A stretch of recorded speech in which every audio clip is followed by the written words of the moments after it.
I have to read this as I typed it because I don't want to leave anything out. And I noticed that when some people were up here talking and making jokes, some people kind of felt uncomfortable about it. But like many have said, the joking makes you or helps you cope with it, okay? Because there's nothing easy about this. Thank you for coming to the celebration of life for Laura Ann Martinez. I am proud to have been her little brother, and reading this eulogy is truly an honor. We are grateful for everyone who has sent us condolences and has prayed for our family. Thank you. I'm going to read you the biography of my sister, and I do not plan on holding anything back. My intentions are to make everyone remember Laura, and if you laugh or cry, then my mission was accomplished. My sister Laura was far from perfect, and I have explained some of the bumpy roads she encountered during her lifetime. Laura was born on August 17, 1971 in the beautiful city of San Bernardino. She was born at the former San Bernardino County Hospital to Angela Marie Alonzo and Richard Frank Martinez. Laura was a very beautiful baby, and everyone was excited to meet her. Everyone was so excited because she was the first child of our generation, a generation which included 26 of us young Alonzos. Laura carried the throne of the firstborn grandchild, and she carried it proudly. She enjoyed getting into trouble with my mama and then getting bailed out by all my aunties and uncles. Laura could do no wrong, and her smile allowed her to be forgiven instantly. Laura was very cheerful, and most people in this room had the privilege to hear her laugh. Whenever she cracked up about something, she could not stop laughing. She would laugh and clap and jump up and down to the point where she would have tears in her eyes because she laughed so hard. We used to kind of ask her to shut up and stop clapping because she was embarrassing us. She would then come back with a smart remark such as, "I don't care who is looking at me, or whoever doesn't like me, they can kiss my ass." She always made it a point to say that loud enough so whoever was making faces at her would turn around and walk away.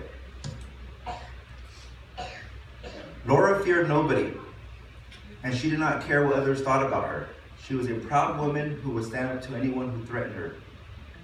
But Laura was not born completely healthy, and many people did not know that. She was diagnosed with spina bifida and partial deafness. Things were hard for Laura because she was a special needs child and she wanted to be like everyone else. She was so embarrassed wearing those humongous hearing aids, but she needed them. She also went to special needs schools growing up, and she was required to ride a different bus, which we all refer to as a short bus. This had a traumatic effect on Laura because she knew people joked about her, and she came home crying sometimes. My mama was very mean and did not care for sympathy in our house. She sent Laura back to school the next day, and that is how it went. Laura eventually grew tired of being ridiculed and decided that school was maybe not her thing. This is kind of funny because Laura was in junior high school and not ready to make her own life decisions, but she did. Laura decided to ditch school kind of practically every day. She associated with unfriendly people and became involved in bad things. She considered herself a homegirl and even dressed like one. We slowly watched as Laura's lifestyle went her own separate direction. My mama tried her best to keep Laura in check, but eventually my mama ran out of belts and shoes to hit her with. Laura grew a strong pain tolerance and took the ass whoopings like a champion. My mama would get mad at her and beat us too for no reason. But we did not mind because she was already tired from hitting Laura, so it didn't hurt. Sometimes we got hit because we could not hide fast enough, but we never questioned my mama. As many of you guys heard already, and a lot of you guys have been here with us through the tough times. But I mean, you hear it in songs about the rapping and all that good stuff about the projects and everything, but a little background about the projects, guys. To be accepted into the projects, you have to make like very, very little income, okay? And that's not the hard part living there. The hard part is going to school with the people that live in the house. Because they reminded you that you live in the projects. That your house is made of bricks or rock or stone, and that you have no money. So a little background on that, okay? Let me get back to this. We grew up poor in the projects of San Bernardino. We were on welfare because my mama chose not to work. We purchased groceries at food stamps and would run home before we got jumped or jacked in the projects. We always picked our clothes 5 sizes bigger and put them on layaway because by the time my mom paid them off, the clothes would fit us. We used to eat free lunches at the Johnson Hall and the Ruben Campos recreation centers. Laura even taught us how to steal free food. I never understood why we were stealing free stuff. But she would bully us and we did what she told us. We did not have a father figure growing up. We did not know what that was. We had a tough upbringing, but we had each other. We had our family and we survived as best as we could. We were far from perfect. Laura was a cool big sister, and we knew that she was the oldest because she always reminded us.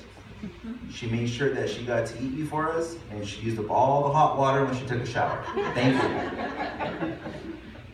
Whenever we went to the bathroom to get ready for school, Laura had her supplies scattered everywhere and looked at us funny like if we were the problem. Everybody remember Aquanet? She was getting ready, but she wasn't even going to school, and we all knew it. She would walk us to the bus stop at the corner of 9th and Muscat, and she watched over us as we finished up our homework. She made sure we got on the bus, and unfortunately, she walked into the neighborhood before we drove away. Teresa and I were saddened to see her walk away, and we hoped that she was okay, and Laura always asked us not to worry about her. My immediate family consisted of my mama Angie, my sister Laura, my sister Teresa, myself, and our baby brother Daniel. My mama was a player, and she had different husbands and different boyfriends. We didn't care because we respected our mama dearly, as she was both our mother and our father figure. Laura was spoiled rotten by everyone and unfortunately lost her father as she was a young child. Her father was tragically killed in a vehicle accident. She was able to meet his family and they also spoiled her. The best thing about them was that they accepted us as their play family and we celebrated many events with them. When Laura got in big trouble at our house, she went to spend the summer with the family. So if you're following me, you can tell Laura was a thrill seeker. Laura had a culture shock when our late sister Teresa was born. Teresa was born on June 13th, 1976, and now Laura had a playmate. Laura always taught Teresa new things, and she took pride in being a big sister. One of her specialties was to teach Teresa how to cook. My mama and my sister sure could cook some good, delicious food. Teresa was 5 years younger than Laura, but she was close to Laura and did whatever Laura said, even if it would get her in trouble down the road. Real quick, I know my cousin Veronica's recording me, and I want to say hi to all my family that couldn't be here. We have family spread out in the state of Washington, Montana, North Dakota, Texas, and Mississippi. All of you, I love you guys, and I've got your condolences, or we've gotten your condolences. We appreciate them, and we love you guys. Laura and Teresa had fun growing up together until the day that I was born. I came into this world on August 1st, 1978, and I was the first boy in our house. I got spoiled by my mama, and she bought me cool things. I was spoiled because I was born on Mother's Day, or Welfare Day. People laughed at me because I was a welfare baby with the birthday on the 1st of the month. But at least I had a cake and ice cream for every party. Shortly after my birth, my dad disappeared, and I never questioned his reasoning. Laura was 7 years older than me, and she did not hang out with me very much. She was always with Teresa, our cousins, or her friends. But things changed when our younger brother Daniel was born on June 15, 1983. This was special because Laura and Daniel bonded immediately, instantly. She defended that kid so much you would have thought that he was her son. My mama liked to go out dancing and lounging, as we all pointed out. So she forced Laura to stay home and raise us. Laura treated Daniel like her son, and I can still remember her doing homework with him as she combed his bright brown hair after she took him a bath. Laura always walked him to school and truly cared so much for Daniel. My mama was a difficult person to impress, and as I earlier mentioned, she had lots of boyfriends and husbands. Sorry, Grande. Sorry, no se debe de oír esto, ¿ok? No estoy diciendo de mi vida. Eso estoy diciendo. The best husband that we learned so much from was our last stepdad. His real name is Celso, but the entire neighborhood, both in San Bernardino and Rubidoux, knew him as Grande. We first met Grande in 1990, and nobody in our house took him serious. My mama tried to throw him out so many times, and he kept coming back. Poor Grande picked oranges all day for $10 a box and brought home about $250 a week. My mama would take all that money from him and spend it on us. That's love. My mama made him take us to expensive restaurants, like the Sundowner, and Kmart to shop, layaway. Laura also gave Grande a hard time because if he ever talked back to my mama, Laura would jump in with a, "Are you serious? I will beat you up, Grande," or "Don't make me kick your butt, boy." Laura and Grande had a great relationship, and they both did a good job taking care of my mama. Laura was a curious teenager and gave high school a shot, but she didn't like that either. Life changed for Laura when she started dating dudes and becoming serious with them. On April 15th, 1991, Laura had her first child. She gave birth to her beautiful son, Robert Anthony Martinez. She loved this boy so much, and we did as well. We spoiled this boy because he was our firstborn nephew of this generation. Laura and my mama raised Robert because his father left the picture shortly after he learned Laura was pregnant. Laura did her best to raise her son, and she did a good job. She loved you so much, Robert. Okay? On January 4th, 1992, do the math, Laura had a second child. She gave birth to Fernando Richard Martinez. She loved this boy because he was her baby.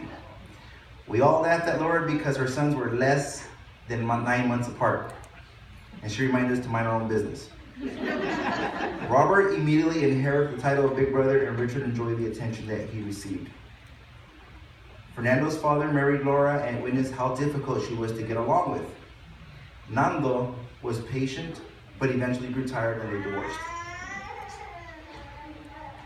Life was good for everyone because Laura had a good job at McDonald's with my Aunt Linda. Remember that, Linda? Somebody burned her arm with a fryer. I think that was when she was in training. And she still had the scar. Laura took pride, like everyone else, giving her paycheck to my mom for groceries and utilities. Laura was living up to her title of big sister and young mother, and she was accepting life as it was handed to her. She understood that she was stuck at McDonald's due to the academic decisions she made as a youth. She did not complain. She did her thing, and she loved her family. Things in our household were okay. We all learned from the life decisions that Laura made. She used to threaten Teresa, Daniel, and I that we had better not make the same mistakes she made. She made us promise to her that we would all graduate from high school and college thereafter. We promised her, and we took school very seriously because my mama would beat us if we brought home anything lower than an A. I sometimes thought my mama took pleasure in beating us.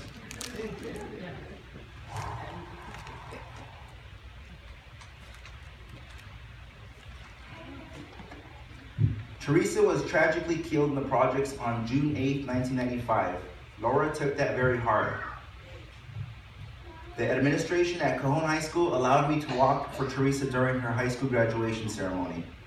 I remember that my mama and Laura were there to hug me after I received Teresa's diploma. I also remember that Laura was in the bleachers with us at Colton High School to see Daniel graduate. She was so proud of Daniel, and she bragged to everyone that he did it. Daniel was tragically killed in an automobile accident on February 28, 2002. Laura took that very hard. My mama later became very ill and was admitted into the hospital. She experienced a triple bypass heart surgery, and we were all concerned for her well-being. Laura did not want to leave my mama's side and stayed some nights at the hospital. On the morning of January 18th, 2012, my beautiful wife Veronica and I